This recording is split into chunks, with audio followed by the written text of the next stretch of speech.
What's going on, y'all? So listen. Oh, bitch. I'm so sorry, y'all. I stepped outside and I got bit up. Oh my god. Hold on a minute. Oh my god. One, two, fucking bitch. Mosquitoes got me, bitch. It got warm. One fucking day. One good ass day that it got over 70 degrees outside, which was today. I opened up the door to step outside, bitch. Had some shorts on, okay? Was feeling look good and shit. And fucked around and got ate the fuck up. Wondering why my leg itching. And you know I'm light, so they just red as fuck. Bitch, ain't this some shit? Three, girl, wait a minute, found another one. Ain't this some shit? Anyway, moving on. I'm sorry. I'm sorry. So if y'all see me doing that, girl, I'm itching. Anyway, The Shot. Season 5. Nope. Season 2, episode 5. Feeling the heat. Girl, it's hot out there on this show. It's hot outside. And when they was in, when Brandon and when Brandon and Emmit was up in that freezer in that store, and he was like, "Why Chicago only got 2 seasons? Either it's hot as hell or it's cold as shit, bitch." And I said, "You motherfuckers ain't never lie, okay? Y'all just new here, okay? Try growing up here. When it say this only got 2 seasons, we only got 2 seasons, okay? It's been bouncing back between hot and cold for the past couple of weeks, all right? It don't know whether or not it want to be spring, bitch, or if it want to still go back to fucking winter. We just don't know. We in limbo like a motherfucker." But anyway, let's just get into this episode. So Brandon and Emmit, Brandon going over there getting his tags together. He finally getting the proper paperwork and stuff and all that shit. And Emmit was outside the place where he was supposed to be getting the stuff at. And he was like, "What the fuck you doing here? What's going on?" He was like, "Look at this, bro. We had to come down here, close the shop down till you get all this shit together. We losing customers." Somebody had posted on Instagram how they wanted some tacos and they couldn't get the tacos because it was closed down or whatever. And he was like, "We done lost 24 patients, customers." And then somebody else came around the corner looking like, "What?" And then it was like, "Nah, bro, we closed." It was like, "That's 25 right there." And so he got some shirts made up that they gonna be wearing. He want to be 50-50 partners with Brandon because he trying to go legit. Not really go legit, but hustle, okay? He get his hustle on. And at this moment, I can't blame Emmett. He's ambitious enough, but I still wish he would go and get like a 9 to 5 for the most part so that he can take care of his responsibilities right now and then do his side hustles on the side, okay? That's what a person would do who got 3 fucking kids, okay? Bitch, we'll get to that in a second. So he didn't set up everything for the for the food truck, got him Instagram, got him Snapchat, got all of that, got the followers coming, making sure everything's together. They going to the store to go get some food. He come out there with some ice cream, some popsicles and stuff like that because it's a real hot day. And then all of a sudden they notice that the truck is leaking. The freezer then went out. So the meat that was in the freezer overnight is spoiled because the freezer was gone out and they didn't even know it. So they gotta spend what they gotta spend to get some more food. Brandon was like, "We only got $50, okay? So how I'm gonna go back and get some more food and all this shit?" Bitch, my leg is itching. Anyway, bitch, summertime about to be a fucking mess. Summertime is about to be a mess. I'm finna go to the store and re-up on all my aloe vera and everything. Woo, oh my god, that feels so much better. Anyway, I'm so sorry, y'all. Shit happens and life happens too. Okay? And so at this point, Emmy had came back with this suitcase and it was full of shoes, some Jordans, some ones, and all that shit. Baby, he trying to figure out which shoes he want to sell. Brandon was like, "What you gonna do with these gym shoes?" He said, "Bitch, these ain't gym shoes. Gym shoes, the old ass raggedy shit they used to wear in the 70s. These are sneakers, okay?" I said, "Bitch, live it to a sneakerhead. We know the difference, okay?" And he was just talking about how this shoe got him some pussy in it, stuff like that, and this shoe did this, and he doubled it, rocked this one or whatever. And so, he had to decide which one he wanted to sell because it was like, people, the sneakers, you can buy them for one price and then upsell them. And they do that, okay? And so they figured out which one they was able to sell, I guess, to because they was in the store, they was in the freezer. They look hot as hell in that freezer. And let me tell you something. When the summer hit, because out here in Chicago, baby, I know y'all down south be like, y'all can't wait till y'all can't talk shit because y'all talk shit about us when all of a sudden it get winter and then we get a little bit of snow and we be complaining about the cold and all that shit, but bitch, y'all be complaining about the heat. Let me tell you something, we be in neck and neck with the heat, okay? Bitch, it get like over 80 degrees out here. Close to 90, and sometimes it get over 90 out here and sometimes shy. Okay, we used to that shit too, bitch. We can survive down south and up here too. Bitch, we get everything up here. You know what I'm saying? And we be just like Emmit and goddamn Brandon in that when we go into a store, go to Walmart, go to fucking Target, go anywhere, go into that freezer, bitch. You just be feeling it like, whoo, air conditioning. As soon as you open up the door and you come in, bitch, and I got a feeling this summer is gonna be a hot one. Okay, so we need to prepare. All right, everybody, get your shit together. Bitch, they in there talking about, this how it feels to date Rihanna. You stay here, I'm gonna be here. Let's count on the 1 to 3, and we gonna leave 1, 2, 3, and they still stayed there. The security guard snuck up on their ass. Get y'all nappy headed asses up out of here, try to get some free cooling and shit like that. Go get your ass some AC and all that shit if that's what you want. I said, Mama, you ain't have to be rude, okay? You ain't have to be rude like that, But I get it. She's just trying to do her job.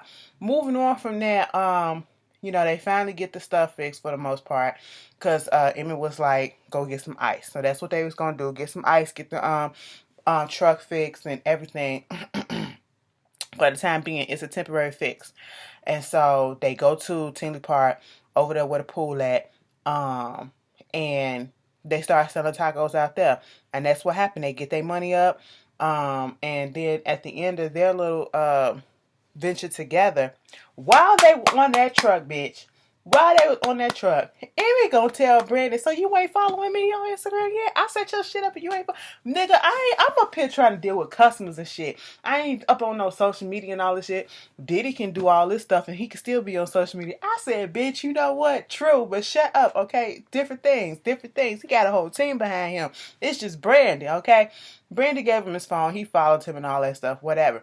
Later on, Emmett posted some pictures of them while they in line, got the customers in line or whatever, promoting your brand or whatever, getting the word out there. Social media is a big thing when it comes to advertisement and everything, these days. That's how you get the word out there, for the most part, when people trying to do this entrepreneurship shit. And so at this point, he's about to put up an Instagram video, right? Yeah, y'all see me, we out here, and plus y'all can come out here and y'all can see me, ladies. And all of a sudden he gets a FaceTime from Neva. I said, bitch, who the fuck is Neva? This whole fucking time, y'all. This whole fucking time. We've been like, so all of a sudden you want to take responsibility for one child. The one child that you have now, Emmett Jr., you want to take responsibility, but you got 2 other kids. Where are the other kids? Is he taking care of the other kids? People in the comments was like, they out of state, they here, they there, they whatever, and it is what it is. And I'm sitting here like, that don't make sense. Bitch, Neva is one of the baby mamas, okay? She was like, oh, so you want to be giving out child support checks to other people and you want to be, doing this for one child, but you don't want to do it for the other child? She was like, wait a minute, what? Did the other baby mama call right behind him and was like, wait a minute, so you up here trying to pick and choose and all this shit? You want to pick and choose and be a daddy to that one and you ain't even see your other son or whatever? That's why my new nigga got my son calling my new nigga the baby daddy and all that shit. I said, wait a fucking minute. He trying to figure out what happened, right? Girl, go on Tiffany's Instagram page. She up there with a check like this. Daddy came through with the child support and all that.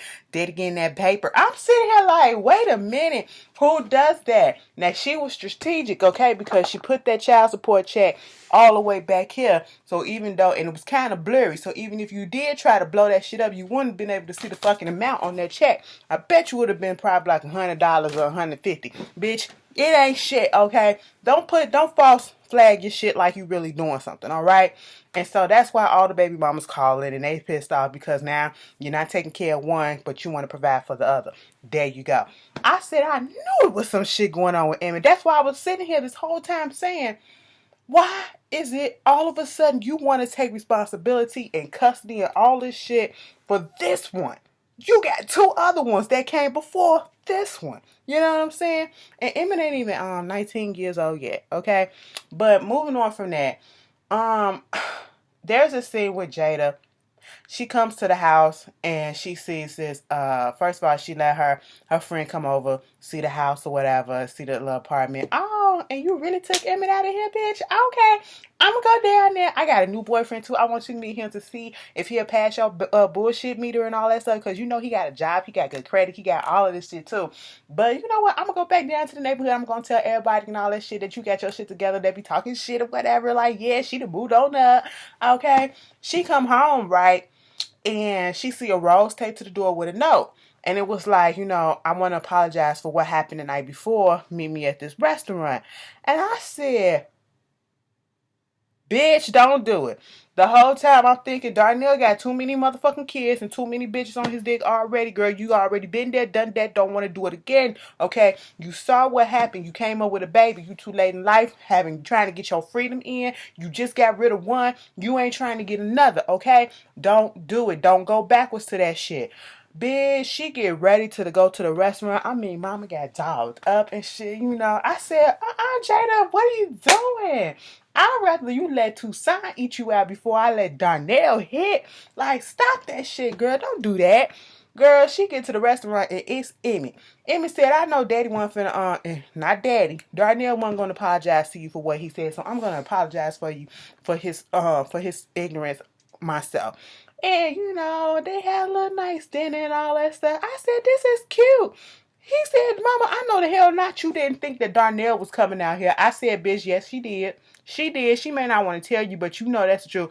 It was like, listen, Mom, you don't need to get no nigga. He would sound like Jody, okay, from Baby Boy.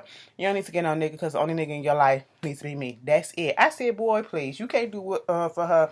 This ain't Game of Thrones. You can't do for her what other niggas can, okay? We ain't doing that shit. Moving on from that, that was a cute little moment. What else wound up happening?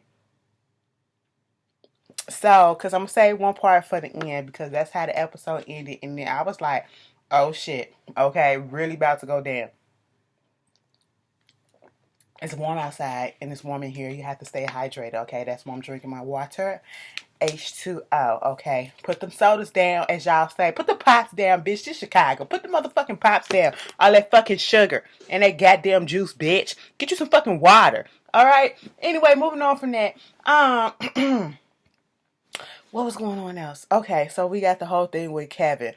I'm gonna just go ahead and do a little Kevin part because it intertwines with Brandon, and I felt that was such a beautiful moment. So he's getting ready for the funeral for his father, and you could just tell he don't know how to feel. Like his emotions are trapped, and he's not trying to cry. He's trying to figure out, what to do with him because he did not have this close relationship with his father. They get to the funeral, and one of the aunts come up and was trying to cuss out his mama. The mama just got through saying that little Kevin looked just like the daddy and all that stuff. And then the aunt come up to my son, and you left my brother stopped living when you left him for this bitch. You got the nerve to bring your bitch to the goddamn. I said, wait a fucking minute. The funeral ain't started yet. Black folks will cut up anywhere, okay? We will cut up any fucking where, especially at funerals, all right? I said, what is going on? And then the daughter up there, birthday, or whatever the fuck she is, she going to the aunt and crying on her. And I was just like, I don't like this, okay? Get back home.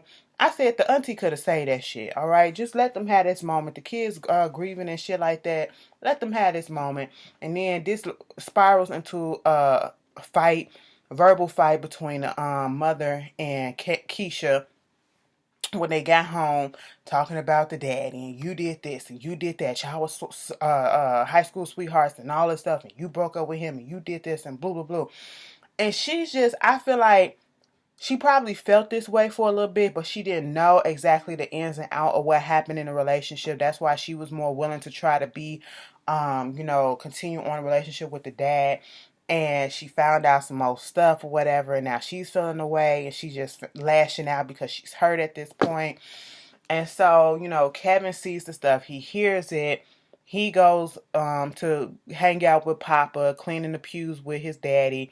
And Papa said, "Damn, Kevin, this shit more sadder than when T'Challa died." I said, "Shut." His daddy said, "Boy, if you don't shut that shit up." um, but yeah, next thing you know, they up there eating pizza, smoking. Jake came out there, whatever. And then, they go to the pool. Jake and Papa in the pool playing. And Kevin is just in his own little world. His own little world. And I felt so bad for him because he don't know which way to grieve. He don't know how. He just needs something to make him break. And you can just tell that he's looking for something and someone to just listen to him. He tries to go talk to Keisha, trying to figure out what's going on with them. He tried to go talk to Brandon. Brandon was busy, but told him to come back to his house the next day. And so he got into a little argument, a little tizzy over Keisha over the whole thing. Because Keisha was like, "You don't understand what's going on and all that stuff. You wasn't there." So at that point, he finally do go over there to Brandon. He's eating, he's talking about the funeral, and the way that he said it was like it was a, matter of fact type of thing. Yeah, I went to a funeral the other day. I mean, and then the sad thing about that whole conversation was when Brandon said, "Oh, damn, who got shot?" That's how it is out here sometimes, it's not who died, it's who got shot. That's just what goes on, unfortunately. And he was like, "No, it wasn't nothing like that. It was his daddy." He said it so matter of factly, like it is what it is. And you know you can just tell he was searching for somebody to talk to. And I'm so glad that he had an older male in his life, that Brandon is in his life, because this scene also, like, their scenes touch me because I love it. I love it. We need more mentors and more men in these kids' lives or whatever that's actually going to be there for them and, put them on the right path and be that person to talk to, because that's all he needed. And he broke down to him in that bathroom when he said, "Can you do my hair?" And he started clipping his hair because Brandon had told him, yeah, he lost his father when he was 4 years old. He don't remember much about him, but at least you had some time with him and you can remember some things. Even if you didn't have the best relationship, you still can remember some things about him. And so at this point, they was in the bathroom and he said, "Do you miss him or whatever? Your father." At first, I thought he was talking about Coochie. Coochie. Coogie. Whatever. Y'all know the little boy, his brother. But he was talking about his dad, and all of a sudden you just see him wiping tears. I said, "Oh my God." And when he broke down, I'm sitting here like, "Let it out, young man. Let it out." And Brandon continued to do his hair. It was therapeutic. It was cathartic for me. Okay, I was just sitting here like, this scene was everything. Just let him cry. Just let him cry. You didn't hear him say toughen up and all that stuff. He just let him cry, and that's all that he needed. And so that was that. Excuse me. Then we get the scene with Toussaint. Okay. Toussaint is out here, like, at first, like, Toussaint looked like she'll go either way. You just don't know. Like, she was giving Jada the fever. That's what I was getting. I was getting vibes from her and Jada. I said, "Girl, is you trying to hit on her?" Then I was getting vibes from her and Cruz. I was like, "Oh, y'all might hook up too." Girl, you just don't know with Toussaint. Okay, the chief that's the head of them was telling them, "I see that you finna go out on," because Cruz just got through coming from somewhere, and she was like, "You want to come with us to cheer your ass up and all that stuff?" Do you see they putting on their SWAT gear? They finna go out and regulate. I said, "Oh shit, who y'all finna go fuck with today?" Girl, they finna go fuck up the 63rd Street mob, okay? Reg and them people. And so at this point, old girl came over there and was like, "When you do this, if it's a knocking warrant, you knock and then you open up the fucking door, bitch, and you show them the warrant.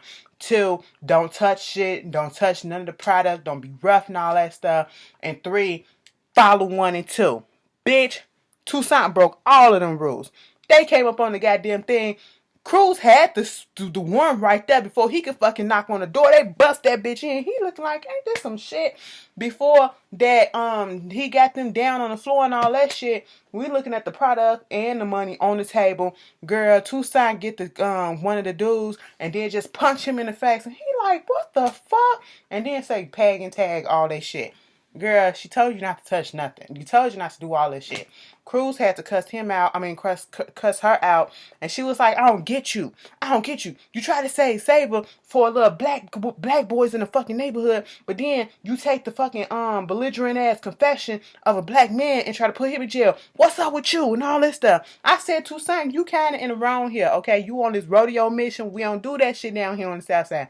I said, since the fuck when. Girl, I could tell you some things, but we ain't gonna do that. But moving on from that, I said Cruz trying to be the good cop, and Toussaint trying to be I don't give a damn cop. Okay, that's what she was trying to be. She up there watching Reg. Okay, Reg was outside for 2 hours and didn't do shit. Okay, and he knew she was watching because she left the her card on the table. Gave it to Reg. Reg gave it to Jake and told him to take it down to Dudas, okay, to Mr. Perry. And then the little bodyguard dude sent him home with a pizza. And that's what Jake and Papa was eating and all that stuff and Kevin. And so they went over there. Duda got the the business card. They got her whole last name on there. And said, okay, bitch. Mind you, he was in the business meeting trying to expand his shit. I said, oh, all right. Bitch, he go down to the jail, pull up in that Mercedes, have people opening up the fucking doors for him, and he just come through and goes downstairs to the jail where the main man who is the head of Duda, who Duda answer to. What is his name? Because I see him all the time in these other movies, and he's old school like a motherfucker. I said my nigga came through and he got his shit locked up. I said, come on, baby, locks looking cute. I said, look at this.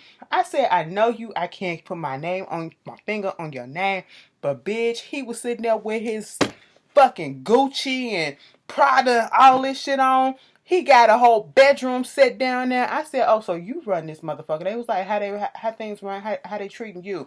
And he said, you mean how I'm treating them. I said, oh, okay. That's how it is. Got him some Crown Louis and all that shit. Got him a bitch to fuck. He said, my nigga. I said, oh. Oh, he told him about what was going on, and Toussaint gave him the card and all this shit. He was like, you know what? We got to move away from this a little bit, but what we thinking about is home ownership, so you need to take care of this shit. He was like, I'm trying. And see what I said about that realtor, and they trying to get them people out. And when he said that home ownership shit, that's what made me think about that too. I said, what's going on? What's going on? Okay, bitch. But when he said, my nigga, I said... You old school, bitch. It reminded me of this old clip of Glenn Turner. I forget what movie it was, but it was like in the 70s, and this girl was cheating on her husband. I have to post that on my Instagram. Bitch, she was cheating on her husband. The husband came out and said, you got another nigga up in that house in that room with you?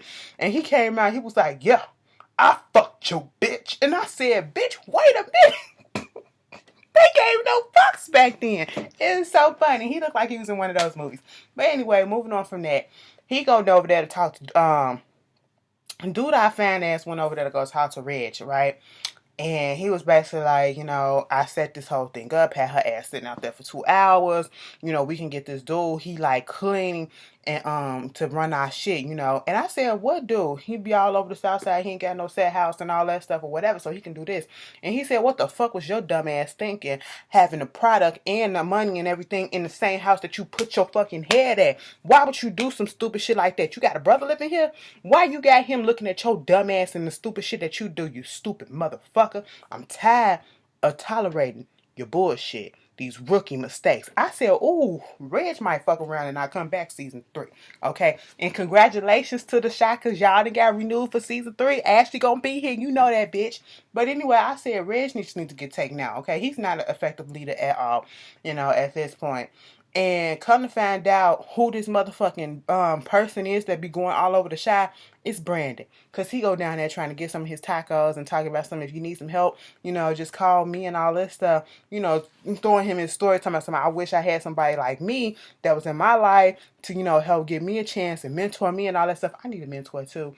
But you need some help, whatever, because these tacos bomb as shit. Give me a call. Gave him his business card and everything. And I said, Lord Jesus, they finna get Brandon caught up in this bullshit. He trying to be clean as shit. like a whistle, bitch. And y'all trying to bring that motherfucker in. He is not trying to go down. He ain't no gangster. He ain't with that shit. I'm just trying to see how this gonna fall out. And this whole thing with Ronnie go down to the rec center because some dude was out there vacuuming. More Miss Ethel's lie, and it was Rafiq's dude. Rafiq played by Common that we saw in the first season that was trying to talk some sense into Ronnie. And so he go to the rec center to go see Rafiq and to thank him for looking out for his aunt, his grandmother's line and all that stuff. Everybody was looking at him like, bitch, what the fuck? Because everybody know he's a murderer. And the thing of it is, he fixed the AC and, Rafiq told him to come back down and do some plumbing work, whatever. He didn't want to come back down because of the way people was looking at him.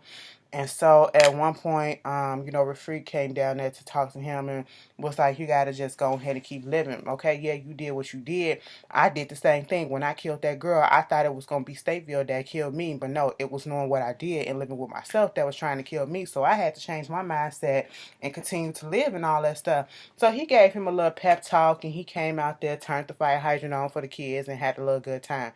Boy, I said, no wonder why y'all get along, because y'all both did the same damn thing. Okay? Killing kids. Y'all killing kids out here. You think we supposed to be okay with that?